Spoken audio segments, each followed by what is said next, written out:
All right, shalom, shalom. First off, give all praise, honor, and glory unto Yahweh, Bahashem, Yahushai, Bahashem, Rakarkadash, giving double honors to the apostles and the elders of GMS. Salutes and honors to the elect, all the brothers across the four corners who are enduring in truth and sincerity, all the men and the women who follow. There's the brother Kratazah from the GMS Nebraska camp, coming back at you with another lesson through the spirit and power of Yahweh Shem Yahushai. This lesson being entitled E is a Megalomaniac. All right. And so when you look up this word megalomaniac, it says is someone who is excessively obsessed with power and authority, often believing that they are more important or powerful than they actually are. All right, they may exhibit delusions of grandeur, an inflated sense of self-importance, and a strong desire to control others. All right, this is E to the T. All right, it says this can manifest in behaviors like demanding to be in charge or having the belief that they are the only ones who can solve a particular problem. Okay, so matter of fact, there's a scripture that I didn't get. So let's go ahead and grab that real quick. Um, Second Thessalonians 2:4. Yeah, it says Second Thessalonians 2:4, who opposeth and exalteth himself above all that is called God or that is worshipped, so that he as God sitteth in the temple of God, showing himself that he is God. You know, he believes that they believe that they are more important or powerful than they actually are. You know, they believe that they can become like the Most High. They believe that they can upset the Most High's prophecies. All right, these are all signs of a megalomaniac. Okay. Matter of fact, let's get it and add some. Yeah, so it comes from the Greek word megas, which means great, and mania, which is madness. All right. So megalomaniac or great madness.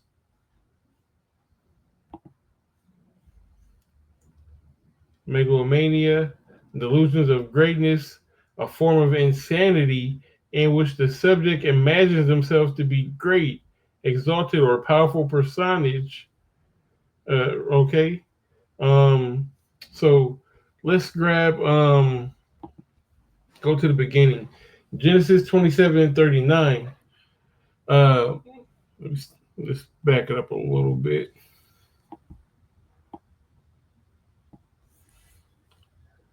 Genesis 27:37, it says, and Isaac answered and said unto Esau, behold, I have made him thy Lord, and all his brethren I have given to him, and all his brethren I have given to him for servants, and with corn and wine have I sustained him, and what shall I do now unto thee, my son? So this is after Isaac gave Jacob the blessing, and Esau is trying to get a blessing for himself. And Esau said unto his father, hast thou but one blessing, my father? Bless me, even me also, O my father. And Esau lifted up his voice and wept. And Isaac his father answered and said unto him, behold, thy dwelling should be the fatness of the earth, and the dew of heaven from above. And by thy sword thou shalt live, and thou shalt serve thy brother. And it shall come to pass when thou shalt have the dominion, that thou shalt break his yoke from off thy neck. And that's what's going on right now. All right, Esau has the fatness of the earth and the dew of heaven from above. He controls the whole world. All right, Job 9:24. The earth is given into the hands of the wicked. All right, and he has the dominion, and he's breaking his yoke. He took the yoke off of his neck and he put it on our neck. All right. So let me see where I want to start. Yeah, let's just start here. So the point is down here, but we're gonna start at verse 1. All right, it says the end of the wicked contrasted with that of the righteous. Psalm 73 and 1. Truly the Most High is good to Israel, not the whole world, but to Israel, even to such as are of a clean heart. But as for me, my feet were almost gone. My steps had well nigh slipped. For I was envious at the foolish when I saw the prosperity of the wicked. For there are no bands in their death, but their strength is firm. Right? There's nothing holding them back. All right? Because a band, like think about like a rubber band, it holds something in. It stretches, but essentially it keeps whatever is supposed to be together. Whether it's money or your hair or whatever you need a rubber band for, it holds it together. All right. But what it's saying is there's nothing to hold it back. Okay. It says that they are not in trouble as other men, neither are they plagued like other men. All right. E don't have the same problems as you and me. E, if he wants to buy a house, if he wants to get a loan, if he wants to start a corporation, or if he wants to get a family trust and put the house in the family trust so he didn't have to pay income tax on the house, or they know all of that stuff. All right. And they control everything. They're controlling the government. They're controlling law enforcement. They're controlling the media. They have all the outlets locked down. So yeah, they have a leg up on us. Of course, they're not going to be in as trouble as we are. Verse 6, it says, "Therefore pride compasses them about as a chain, violence covers them as a garment." Right. So everywhere they go, it's violence. All right, and pride and violence and pride. It says it compasses about as a chain, like a chain would represent like something that's holding you down. But in this sense, it's speaking. Matter of fact, let me just grab it in the NLT real quick. It says they wear pride like a jeweled necklace, right? Okay, yeah, so a chain, like jewelry. So therefore, their pride compasses them about like a chain, right? So they're like how they say you wear your heart on your sleeve. Well, Esau wears his pride about his neck. It says violence covered them as a garment, just like you would put on a jacket or get under the cover. That's how they see violence. It follows them everywhere they go. It says their eyes stand out with fatness. They have more than heart could wish. What else do you need, E? You already have control of the world, but it's not enough. It's not enough. So now you're gonna try to enact your so-called new world order. It's like you. Now he's gonna try to, set off this new world order, and it's gonna backfire. All right, so they are corrupt and speak wickedly concerning oppression. They speak loftily. Right? You ain't gonna win in their court system. You ain't gonna win in their judicial system, so called. Right? Hell, they speak down on you on the job. They set their mouths against the heavens, and their tongue walketh through the earth. Therefore, his people return his. Yeah, that's all I really want to get. Just giving you the mindset of the Edomite. These people need to be studied. Just like they used us for experiments and studied us, these people need to be studied, man. Their behavior patterns need to be studied. There's something really wrong with Esau. The Lord didn't make him upright. The Lord made him to be the crash out of the earth. Habakkuk chapter 2 and verse 5, it says, "Yea, also because he transgresseth by wine his doctrine." Right, he's a proud man. We just read that he wears like a chain, like a necklace, neither keepeth at home. Right? He has over I think it said like 190 bases over the world, Air Force bases or military bases.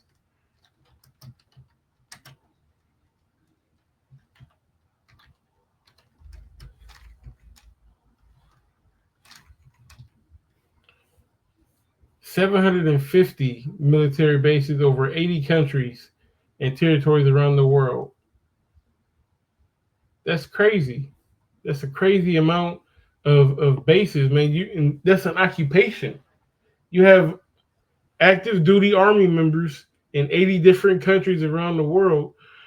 You're essentially occupying 80 different countries. It says, neither keepeth at home who enlarges his desire as hell and is as death. We just read back there that violence covered them as a garment, right?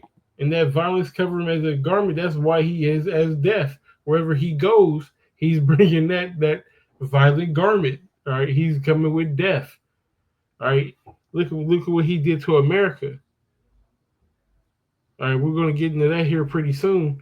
It says, and cannot be satisfied, but gather unto him all nations, and heapeth unto him all people. So I made a little list here of the things that Esau likes to, as the scriptures say, heapeth unto himself. He can't be satisfied. So he hoards resources like money, all right, physical money, um, digital money, like with the banks use, all right, or what you would have like in a Cash App account, something similar to that. Cryptocurrencies, you know, all of this. He is in control of all of this. Then you have the land, right? Because he stole Rome, right, from Japhet. He stole America, all right, from Gad. He stole Europe, right, from the Moors. All right, he put unto himself all the natural minerals and resources like gold, silver, precious metals, oil, food, water. You know, he's getting the best of the best, and he's giving us the bullshit. That's the one of the purposes of this New World Order, so that we will be sitting in a 15-minute city, owning nothing and liking it, while he gets to go out and just enjoy the world for what it is. After depopulating it, they're gonna have carte blanche of the whole world. That's their goal. He'll steal your ideas, steal your inventions, steal your intellectual property, never give you credit for it. All right, he'll take your culture. He took rock and roll. Hey, like he stole our identity with the Ish people. He's stolen nations, i.e., slaves. We were slaves in the Greeks, to the Romans here in America. We went through chattel slavery. We went through that Jim Crow slash sharecropper era where we worked for the white man sun up to sundown and really still didn't get paid. All right, we went through that segregation era and the civil rights era with all the racists and racist or the racism and all everything that came with that to now where Jake think that they free, but really they're a mental slave, man. It's what I call under the table racism. That's when you go to the job interview and you should be fully qualified to do this job, and they look for, or they say, well, you're overqualified, or we found someone else, or don't call us, we'll call you, you know, or you get on the job and they treating you like shit, and they're right trying to find any reason to write you up, or it's a lot of things that's overt, under the table, you know. They don't get it wrong, don't get it twisted. They still hate your natural black ass, so to speak, but they're not going to come out and say that they don't like you because you're a so-called Negro or Latino or Native American. They'll just hold that disdain in their heart and kind of either don't talk to you, don't help you, or whatever, however it is they cope with it, you know. But now, his mind is more, his mindset, should I say, is bigger than just the Negroes, Latinos, and Native Americans. He wants to put a C hip, a RFID C hip, in everybody to control the masses. Going back to what I said before about him being that megalomaniac, all right, being a great madman. You know how big of a madman? The greatest madman to, and he's not talking about his level of fame. It's talking about how can I put this? The level of pride. The level he has great pride, a great amount of pride. And the scriptures say that he was like a madman. There'll be like a madman sparing none. That's a megalomaniac. I'm not going to get this one. Thought I took that down. Um, yeah, I think that's all I wanted to get with this. Yeah,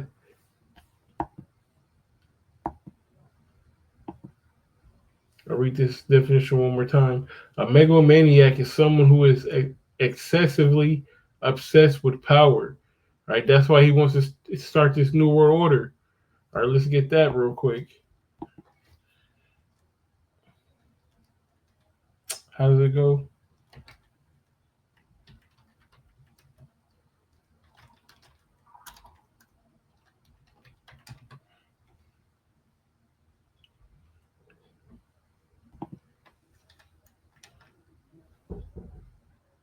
There we go. Job 20 and 22, it says, in the fullness of his sufficiency, he shall be in straits. All right. This is speaking about when E wants to enact this great reset slash new world order. All right. That's when he's at the fullness of his sufficiency. He has everything he needs to be sufficient in his plan. All right. But it says that he's going to be in straits. He's going to be in troubles. All right. It's going to be a tough time. It says that every hand of the wicked shall come upon him. And this wicked is speaking about the Israelites, not because we're a wicked people, but this wicked goes into laborers, okay? And we are the ones who are busting our ass in this country.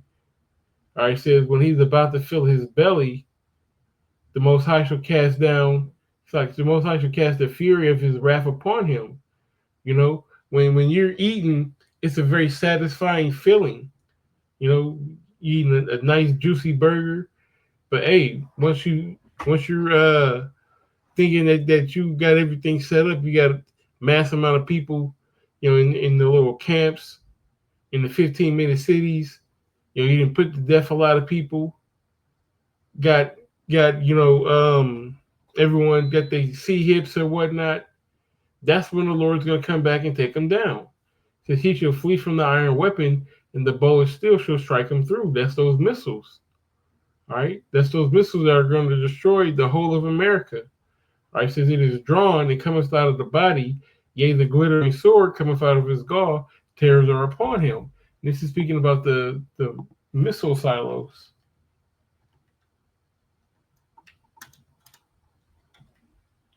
I can't spell for shit.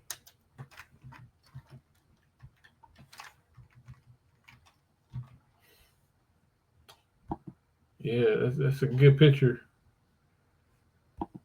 This is a good picture.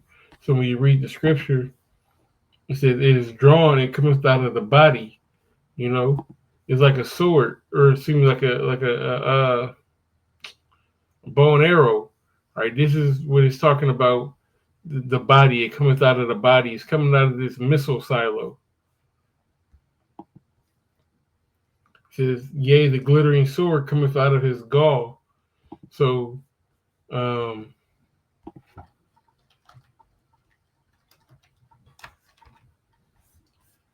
that's the perfect picture. That's the glittering sword. All right, this is the sword, and this is the glitter. You can see the fire that comes out from it.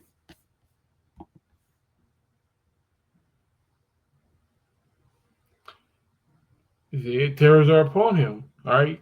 And this is how America is going to be destroyed. This is why America has to be destroyed, because it's ran by megalomaniacs. is ran by people who uh, obsessed with authority and rights that they shouldn't have, don't need to have, but have given unto themselves. All right, and if the scriptures say, there'd be no flesh saved if the Lord didn't come back. All right, so for the elect's sake, He's gonna, spare us, and He's gonna come save His people. Yahweh Shem Shai, that is. So, with that being said, Lord's word is edifying, and we give all praise, honor, and glory unto Yahweh by Hashem Shai, by Hashem Rakar, giving double honors to the apostles and the elders of GMS. Salutes and honors to the elect, all the brothers across the four corners who are enduring in truth and sincerity, of the men and the women who follow. Shalom.